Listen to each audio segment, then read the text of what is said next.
If you have been dreaming of a tour that blends modern city vibes, rich cultures, stunning beaches and lush green landscapes, then today's video is for you.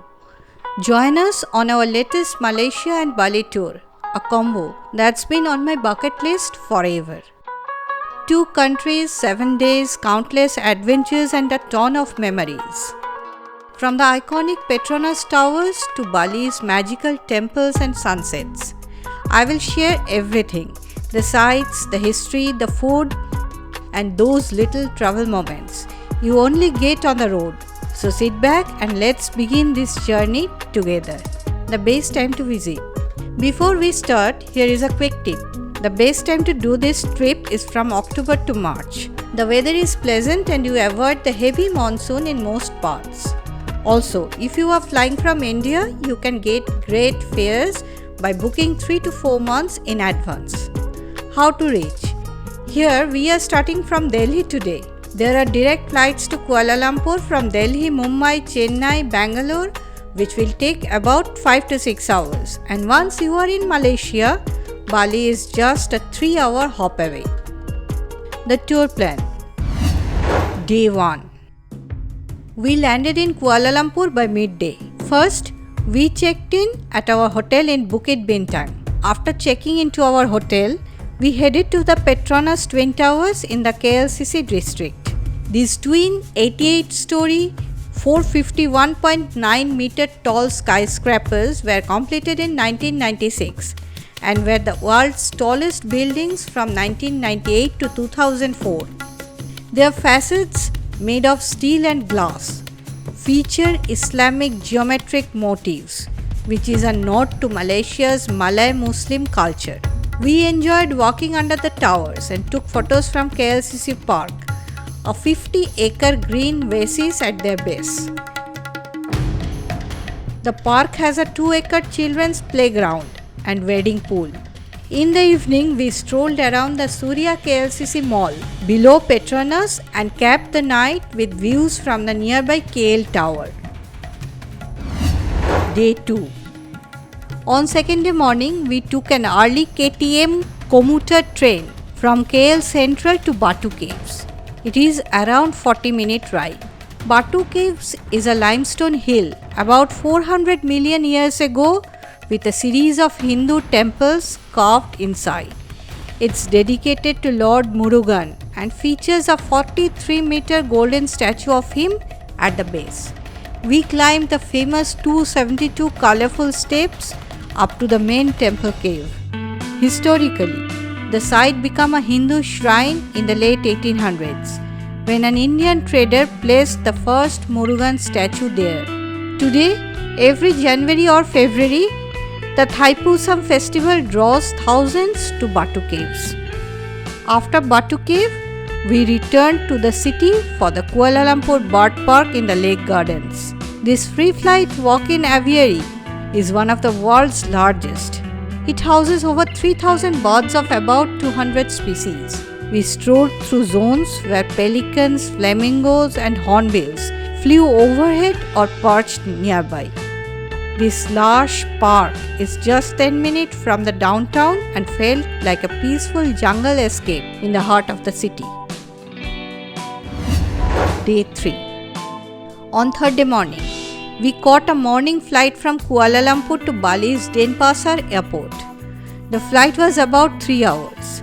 Upon landing, we picked up our rental car and drove about 20 minutes to our hotel in Kuta.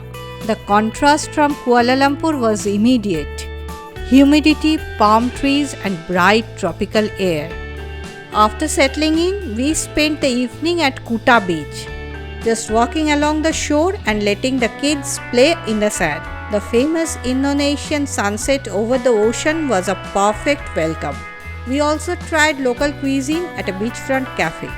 Kuta is Bali's busiest beach town. We chose a family hotel near the coast. Day 4. In the morning, we drove north to Ubud for about 1.5 to 2 hours from Kuta through scenic countryside. Ubud is Bali's cultural heart. After reaching Ubud, we first stopped at the sacred monkey forest sanctuary. This is a 12-hectare sanctuary in the Padang Tegal village.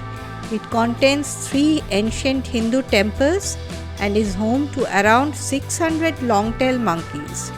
We walked under the towering banyan trees as monkeys circled overhead.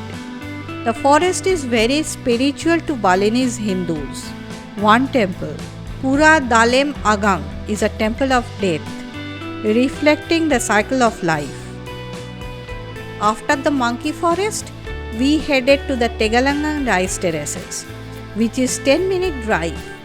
These famous emerald terraces are fed by Bali's traditional Subak irrigation system, an 8th century UNESCO World Heritage System. The switchback paddies were a highlight. We walked along the edge trails. Balinese farmers were out tending rice even today, as they have for centuries. Day 5.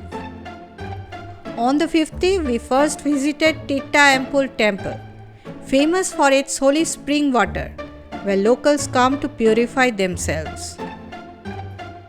After that, we headed towards Kintamani.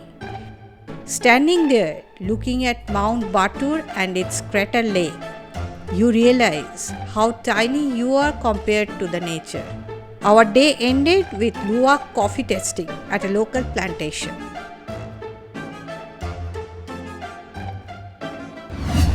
Day 6. We dedicated today to Bali's famous temples. First, we drove to Tanha Lot.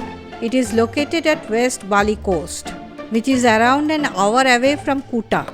Tanha Lot is a dramatic sea temple perched on a large offshore rock. The temple dates from the 16th century. At low tide, we could walk across the rocky causeway to the temple. The name Tanha Lot means land in the sea.